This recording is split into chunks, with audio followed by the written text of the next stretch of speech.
don't really know what to say. I feel like something should be said. I mean, it's kind of important to me.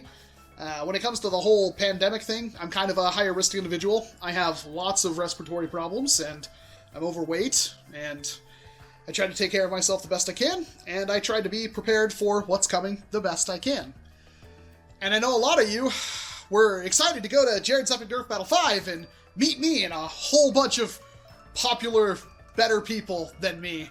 And that's no longer happening. It's been postponed, and for very, very good reasons. So, hopefully, I get to see y'all this summer. That should be fun.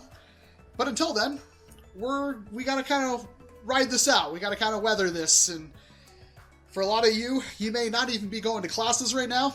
You might not even be going to work, and people need to be taken care of, and I'm really worried about what's going to happen in this next month, just in terms of people being able to put food on the table. But I gotta try to do what I can, and the only way I know how, by putting on the jester's cap and trying to be somewhat entertaining. So, look forward to some pretty weird videos, I would say, as I try to come up with some different things that don't involve me leaving the house. I've got quite the collection behind me.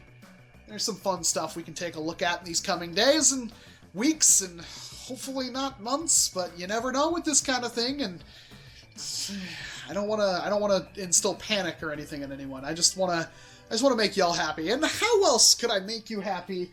Hopefully by taking a look at a weird blaster. You know, the first time I talked about the Alpha Strike, I was not exactly super thrilled about it, and I did mention, man, I hope they make a flywheel one. Well, they made a flywheel one. Question is it any good?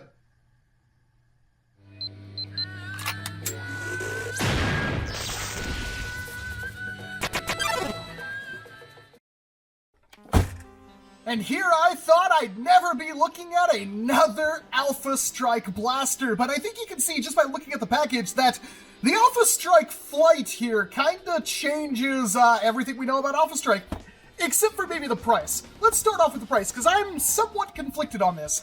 This is a flywheel blaster, magazine clip fed, they call them clips, I'm gonna call them clips, for $20. It is essentially a $20 budget Stryfe. The issue is, a Stryfe itself is not exactly all that expensive either. Now, recently Stryfes have been a little bit more expensive, but that's kind of artificial inflation, because for a long time you could get like an orange Stryfe off Amazon and Walmart.com and stuff for $10, so seeing a $20 one's a little bit much, and this is supposed to be the budget version, but simply looking at this blaster, I'm rather impressed. But there is one reason.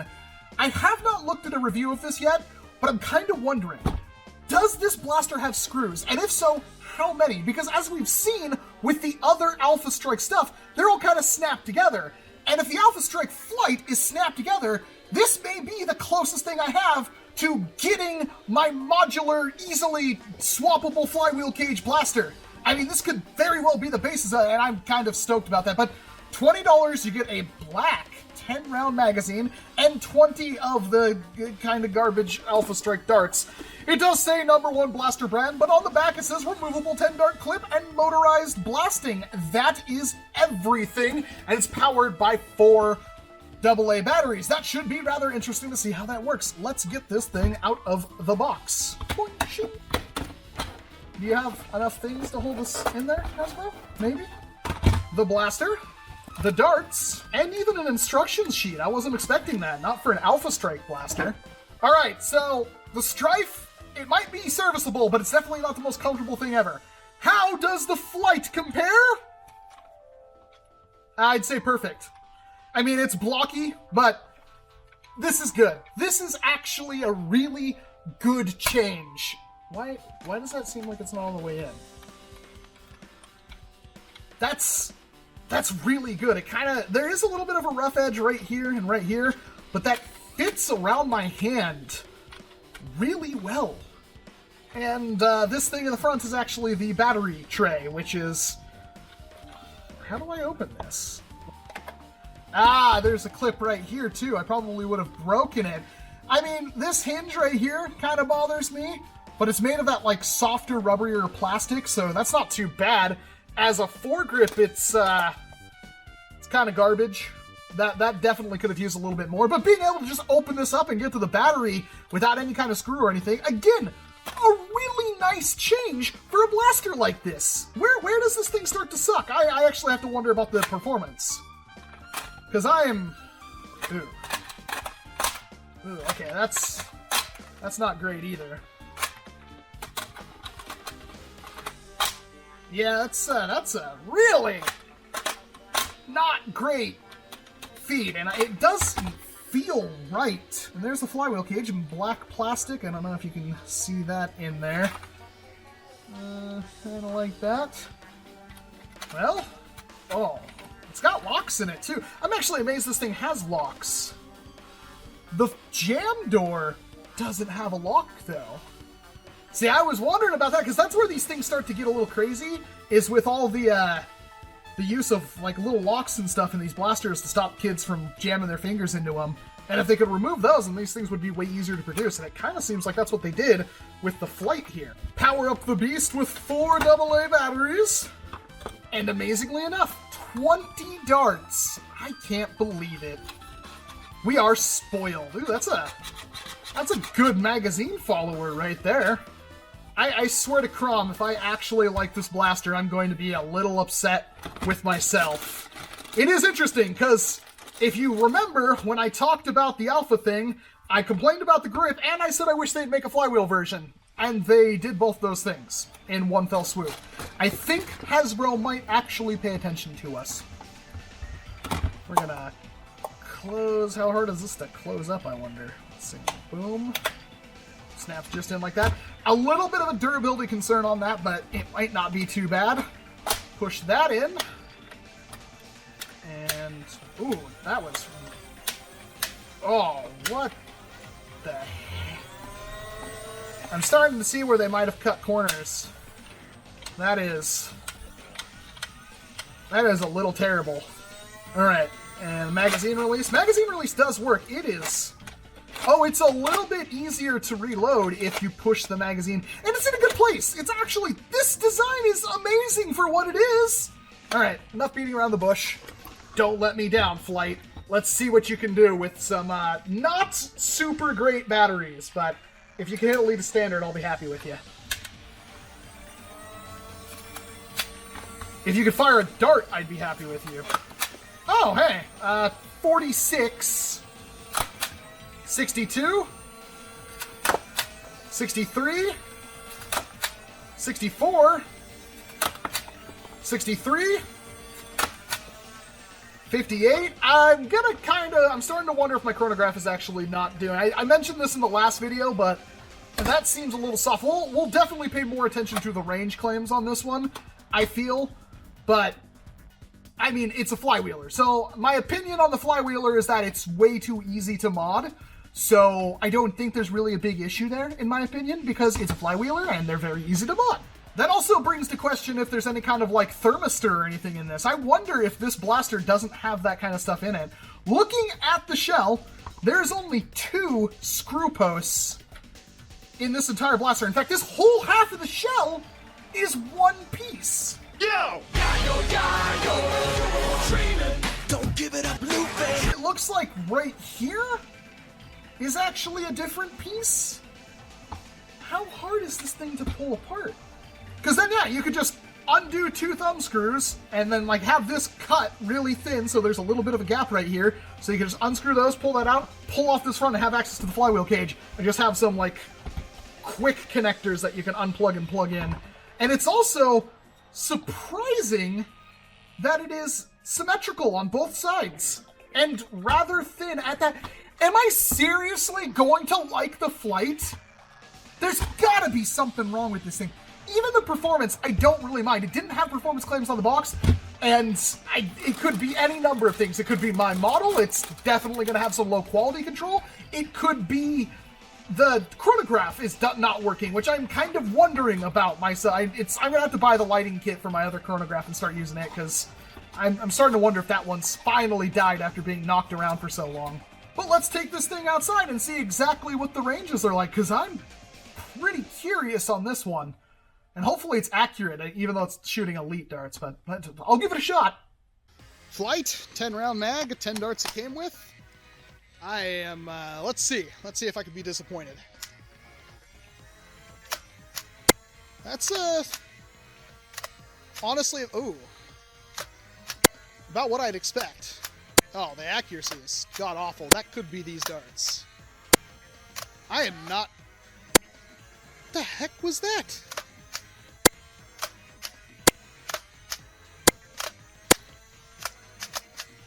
Yeah, that mag is empty. 9 more darts. There it goes again. I wonder what's happening. It's not pushing the dart far enough into the flywheels. Oh, it's like jamming the dart. What is that about? Just to confirm, yeah. Wow. Interesting. That's doing it again.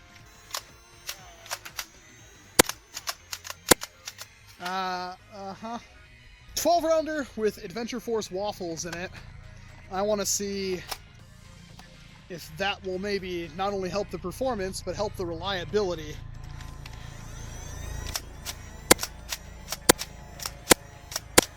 Straight as an arrow.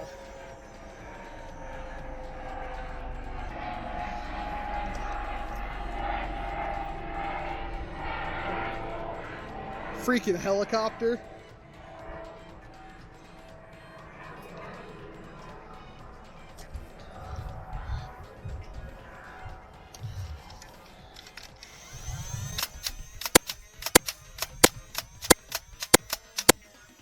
Performance seems a little lacking. That could be my batteries. I'm a little concerned about that one too, because these are not fresh batteries.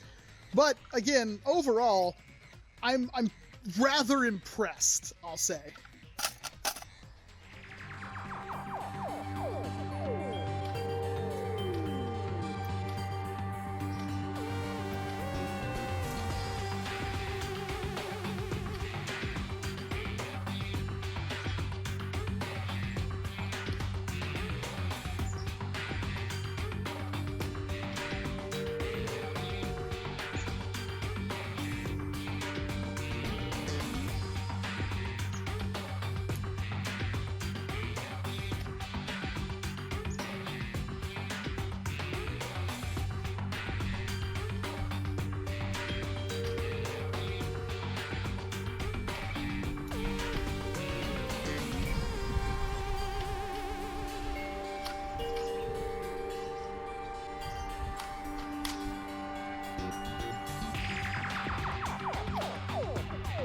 Alright, here's the bottom line.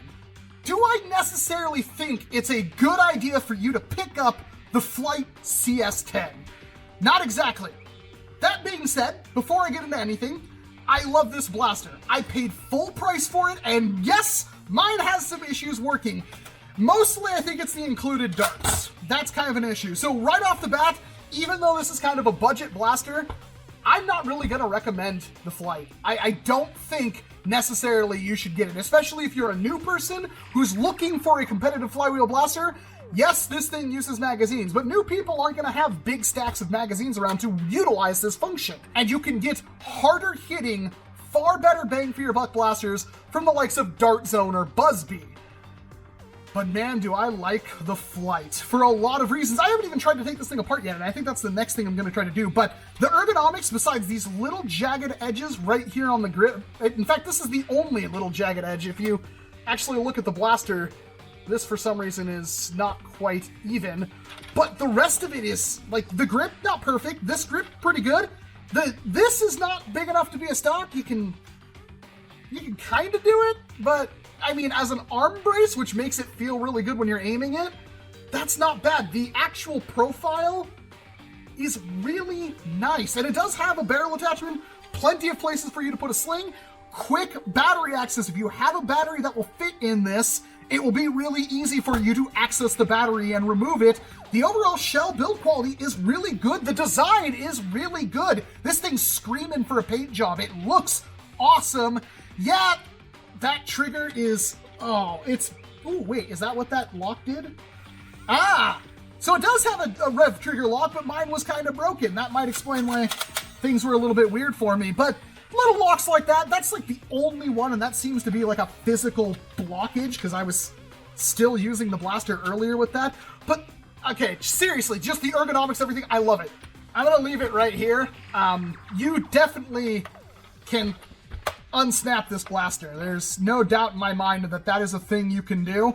I don't want to break mine right this second, but if it's, I'm gonna look online, see if somebody else has done it, and then try it myself. It looks to me like this entire blaster could be a snap-off thing, and that would be amazing for modability. And basically that's what it's going to come down to for this thing. I don't even know if this thing uses a Stryfe cage. I have no idea what kind of cage it uses, but it, just like with any other flywheel blaster, it should be possible to just 3D print a cage for it, and there's just a lot of potential as a mod, and ergonomic-wise, it's really good. So don't buy this if you're brand new at modding. Don't do that. But if you're a modder and you like the shell and you like the kind of logic I'm spinning here where you can have possibly a snap-off, plug in a new flywheel cage kind of thing, a modular Stryfe that's really easy to tone down and up on the fly, this is something that will definitely interest you. And I really do like the Flyte. It's kind of garbage, but I like what it is, and I have a bright idea for it. But, of course, that is my opinion, so let me know down in the comment section below what you think about the Flyte CS-10. Do you think it's worth picking up for $20? Do you think there's a better way you could get a flywheel magazine-fed blaster? But enough about that. I'm Walcom S7. Thank you very much for watching this video. Hey, if you watched all the way through, maybe you liked it, maybe hit that like button for me, or hit the dislike button, but let me know why. I would love to get your feedback down below so I can make my channel better. And of course, if you want to get your name on my workbench like beautiful people already on it, such as Foam Blast, Woodstock NERF, Warbear Supreme, Q-Star, or Cody Heron, you can check out my Patreon in the link below or in the card in the top right corner. $5 a month or more will get your name on this workbench. But of course, I hope to see you in an entirely different video. You'll be seeing this thing again. Can't you see I'm blazing? Still my heart is blazing. If the words kill me, I don't need a new